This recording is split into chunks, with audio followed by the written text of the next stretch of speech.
Доброго времени суток всем обитателям кубического ЧЗО. На связи комьюнити-менеджер команды Эксбо Тотойо Тота.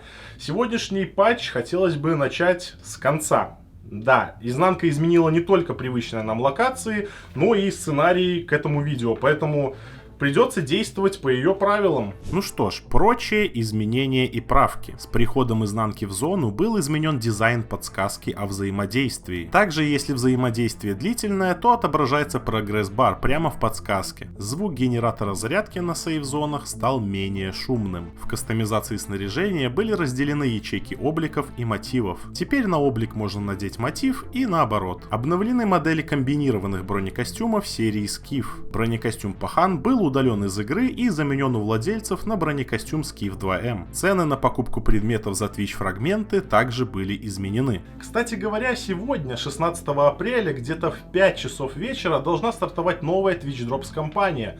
Смотрите наших медиапартнеров на Твиче и получайте крутые подарки. Помните вот этого красавца из прошлого патчноута? Так вот он и вся его линейка получила балансные правки. Хотел, кстати, вас спросить, давно ли вы были в Клондайке? Если вы позабыли, то это такая отдельная зона, в которую можно попасть из лабиринта. Поскольку Клондайки на деле работали не так, как задумывалась концепцией, было принято решение доработать правила. Теперь артефакты, которые можно найти в этих зонах, станут ценнее, что сделает прорыв в Клондайк действительно стоящей затеей. Внутри каждого Клондайка размещено особое заражение. Оно заставит грамотно распоряжаться временем во время исследования. Обновлены интерфейсы и дизайн у заряда артефактов, заточки снаряжения и починки снаряжения. Во все эти интерфейсы добавлены окна с расходуемыми предметами. Также через эти окна можно выбирать предметы прямо из персонального склада, без необходимости самостоятельного переноса предметов в инвентарь. Также можно выбрать, какие именно расходники использовать, только персональные или передаваемые и персональные. Помимо этого, в интерфейс починки снаряжения добавлена возможность починить все экипированное на игроке снаряжение, без необходимости перемещать каждый предмет в слот починки. В интерфейсе зарядки артефактов немного поменялась механика перегрузки артефакта и восстановления максимального заряда. Теперь, если перегружать артефакт с реагентом в слоте, то шанс заточки и стоимость будет считаться, будто у артефакта 100% максимального заряда, то есть игрок теперь будет на полную использовать реагент. Также убрана возможность повышать максимальную прочность артефакта таким же другим артефактом, ввиду ее непопулярности. В интерфейс заточки снаряжения добавлен всплывающий блок повышения максимальной прочности. Этот блок появляется вместо слотов расходников, если для заточки снаряжения не хватает максимальной прочности. Добавлена возможность быстро перейти в профиль игрока при нажатии на левую часть блока. С большой земли доставили сочный подгон. При достижении 1000 уровня боевого пропуска вы получите облик образец 47 и мотив деконструктор, которые можно надеть на МК-47 Мутант. Вы сможете на свое усмотрение кастомизировать оружие, надев на него либо облик вместе с мотивом, либо надев, например, только облик. К тому же в продаже появились новые мотивы: отпечаток изнанки на Сатурн и пролом на ВССМ Винторез. Также в качестве специального предложения был добавлен первый сезонный набор «Назад в изнанку», а цены на некоторые облики из предыдущих сезонов значительно снизились. Теперь поговорим о главном виновнике торжества — сезонное событие «Назад в изнанку». Что и это такое? «Назад в изнанку» — это временный ПВЕ, попрошу заметить, режим, который рассчитан на получение очков сезонного пропуска. Один матч длится 30 минут, а целью матча является получение Оникса с последующей конвертацией в очки сезонного пропуска в соотношении 10 к 1. То есть, если игрок вынесет 10 тысяч Оникса, то он получит 1000 очков сезонного пропуска. Также Оникс можно сжечь и получить сожженный Оникс, который можно юзануть как обилку, чтобы восстановить здоровье. Можете смело ею пользоваться, ведь заработать Оникс не проблема, его сыпет достаточно с разного рода активностей. Вдобавок к этому существует множитель Оникса, он зависит от уровня сложности матча и количества Оникса на руках. Чем больше Оникса, тем больше множитель, но и тут кроется свой подвох. Взамен множитель влияет на получаемое количество искажения от урона NPC и мутантов, о них мы еще поговорим. Так как попасть в эту вашу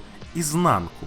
Игрок, находясь на безопасной зоне, может в любой момент начать матч из меню сезона, переключившись на вкладку события и нажав кнопку «Играть». Перед началом матча игроку будет представлен выбор между 3 локациями с 3 уровнями сложности. Выбирай уровень сложности с умом, ведь твое решение будет влиять на множитель Оникса, интенсивность пассивного искажения, баланс NPC, количество получаемого с фарма Оникса, стадии боссов, награды в сейфах изнанки, качество выпадаемых артефактов изнанки и количество стабилизированной амальгамы для выхода из изнанки. На данный момент изнанка поглотила только агрокомплекс Колос, Черные Ивы, Обочину, Кузню 11 и Тихую Заводь. Но старожилы поговаривают, что за время ее действия она может проникнуть и на другие локации. Будьте бдительны и аккуратны, берегите себя и свой Оникс. Вон один сталкер по кличке Пересмешник уже посетил изнанку и потерял сам себя, да.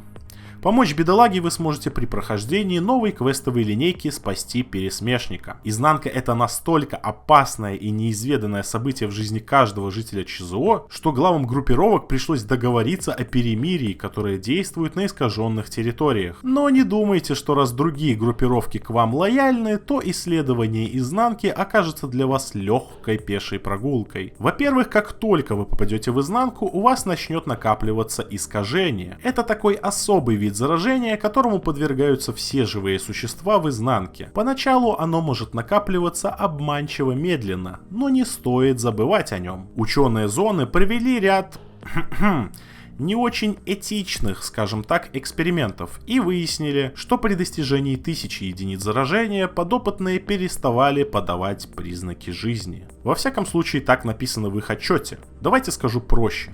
Они сдохли. Также на зараженных локациях присутствуют фантомы людей и мутантов. Если они смогут тебя подстрелить или прогрызть твой красивый комбез, получишь экстра порцию искажения.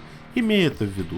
Но не все так плохо, как может показаться. С искажением можно и нужно бороться, воспользовавшись дарами зоны в виде мемории, которая растет из земли, либо закупившись расходниками, уменьшающими накопление искажения в так называемом узле. Помимо расходников, в узле можно приобрести фантомную мелодию. Если игрок купит ее, то при смерти или накоплении максимального количества искажения он превратится в фантома. Чтобы выбраться из фантомного состояния, игроку необходимо активировать специальное испытание и за определенное время пройти его. При удачном прохождении вы вновь станете человеком.